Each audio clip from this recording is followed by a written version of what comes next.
কবরস্থানে একদিন চলে আসতে হবে। বোন বোন আমার, বেশি দিন জীবিত থাকতে পারবেন না, বেশি দিন থাকা যাবে না। আজকে আমার বোনেরা বেপর্দা থাকার কারণে হিন্দুরা সাহস পাচ্ছে না, পাচ্ছে না। কথা কি ভুল বললাম? এই ধর্ষকদের পিছনে খালি কি হিন্দুদের দোষ না মুসলিমদের দোষ আছে?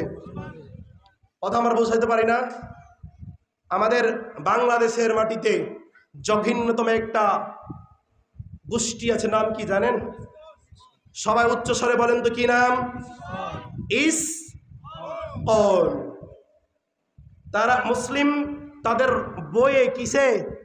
বইয়ে লেখা আছে, একটা পরিপূর্ণ যুবতী নারীকে যদি কোনো হিন্দু ছেলে ভোগ করতে পারে, কথাটা ভালো করে শুনবেন তো, ওদের বইয়ে লেখা আছে, ইসকনদের বইয়ে লেখা আছে, যদি একটা হিন্দু ছেলে মুসলিম যুবতী নারীকে ভোগ করতে পারে, মানে সতীত্ব নষ্ট করতে পারে, তাহলে ওই হিন্দু ছেলেটা 6টা প্রভুকে খুশি করার সওয়াব পাবে। নাউজুবিল্লাহ বলেন।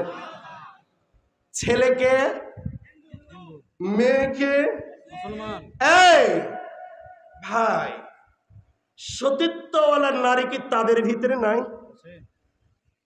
আমি বোঝাতে পারছি না, ফ্যানটা সরাই দেন। সতীত্বওয়ালা নারী কি ওই হিন্দু ইসকনদের মাঝে নাই? টার্গেট করলো কেন মুসলিমদের সাথে? টার্গেট কেন করা হলো? এই মুসলিম নারীদেরকে কেন টার্গেট করা হলো? আজকে মুসলিম নারীদেরকে কেন নির্যাতন করা হয়? আজকে মুসলিম বোনকে কেন নির্যাতন করা হয়? একটাই কারণে নির্যাতন করা হয়, আমরা মুসলিমরা সবাই হিংসাতে মেতে গেছি। কথা ঠিক কিনা?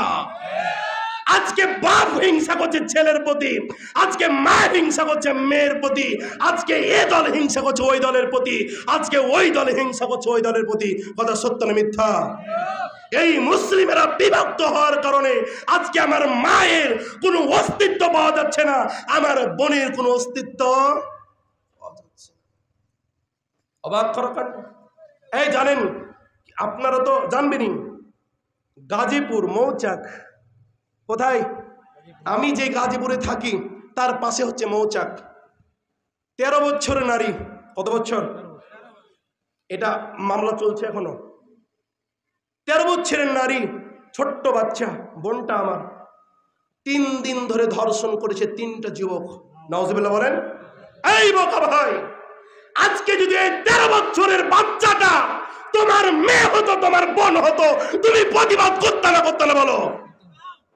তোমার এই 13 বছরের মেয়েটা যদি তোমার মেয়ে হতো, তুমি প্রতিবাদ করতে না? কেউ প্রতিবাদ করে না। কি করে না? প্রতিবাদ করে না। সবাই নিজের স্বার্থ নিয়ে মেতে আছে।